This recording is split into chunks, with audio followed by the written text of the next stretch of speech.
Vamos a tratar de entender cuál es el rol que desempeñó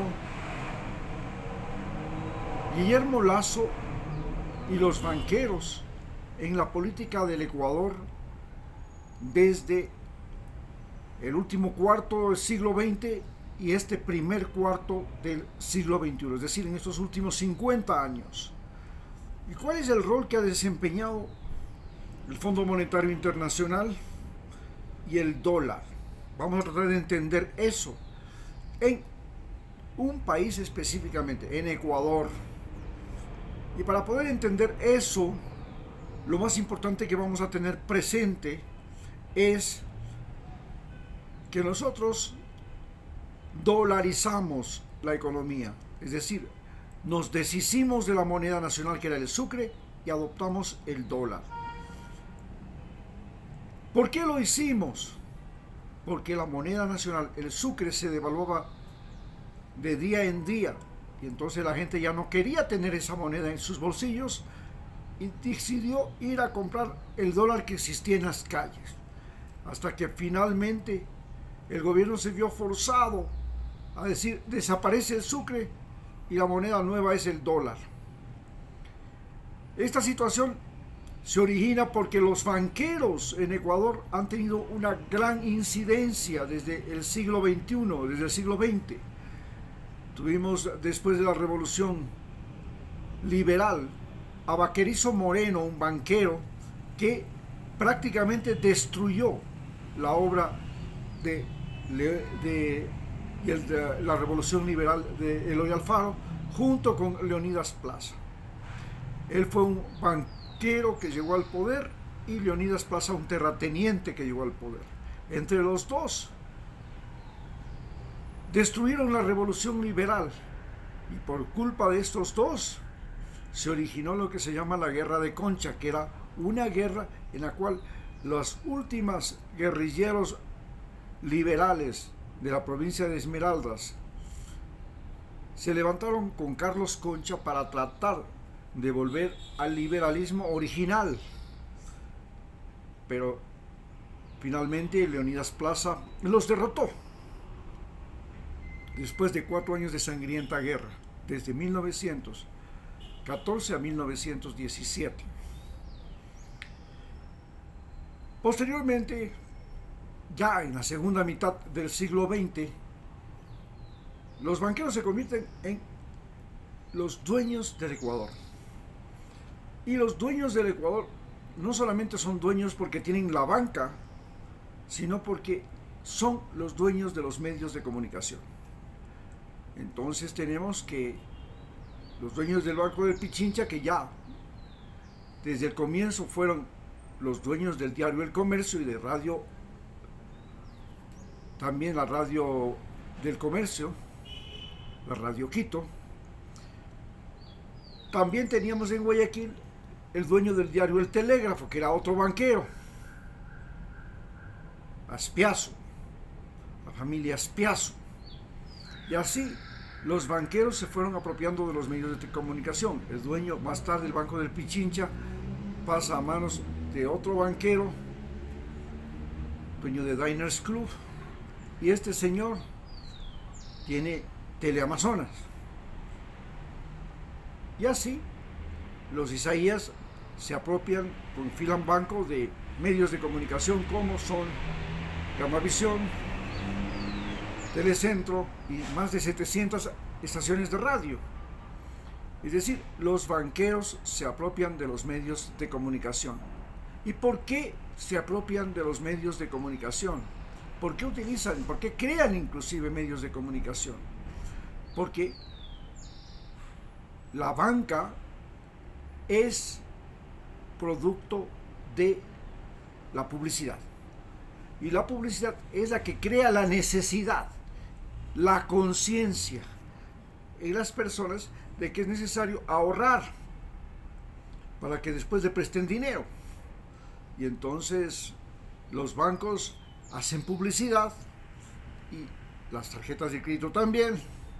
Y en base a eso necesitan para hacer publicidad los medios de comunicación.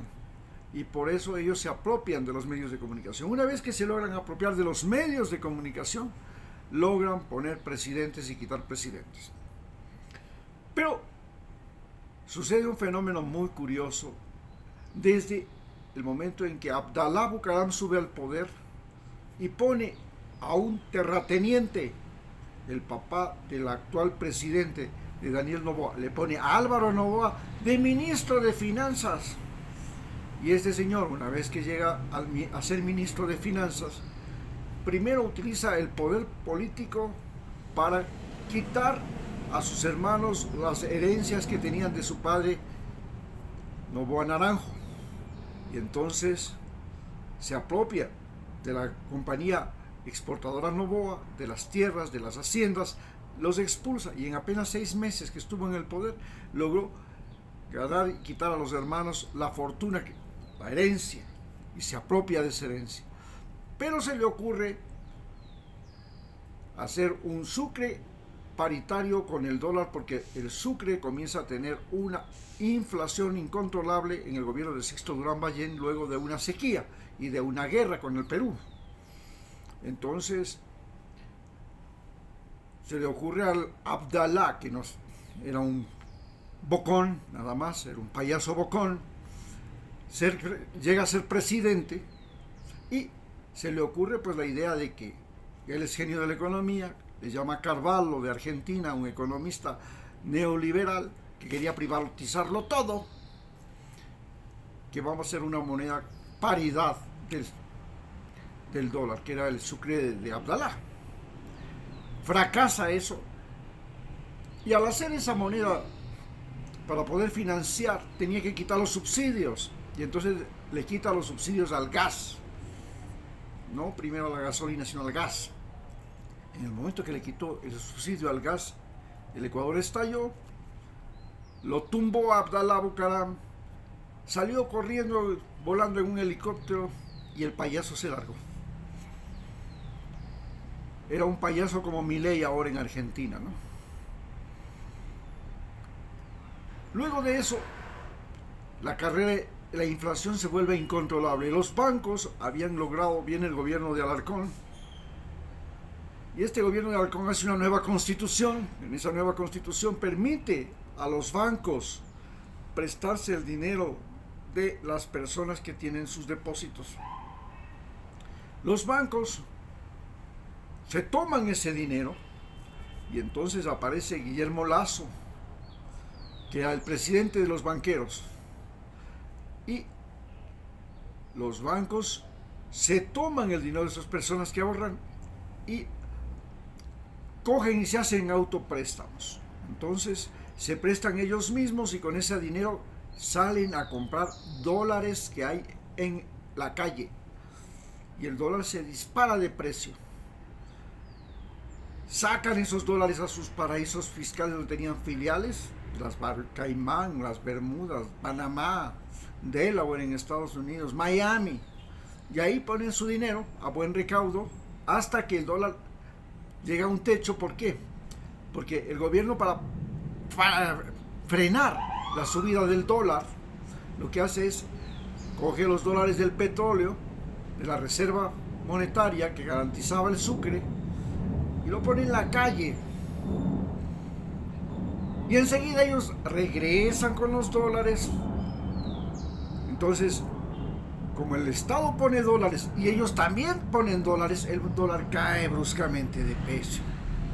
Cuando el dólar cae bruscamente de precio, toda la gente quiere deshacerse del dólar, y ellos corren a comprar nuevamente los dólares y nuevamente los sacan, y el dólar vuelve a subir. Otra vez se repite la operación. El Estado saca los dólares de la reserva y del petróleo, pone en la calle, ellos también traen dólares, vuelve a bajar el dólar, la gente quiere deshacerse de los dólares porque bajan los precios, y otra vez ellos compran los dólares y vuelven a subir el dólar. Eso se llamaba bicicletazo. Este es el mecanismo mediante el cual ellos se comienzan a enriquecer, pero además se prestan dinero para básicamente hacerse préstamos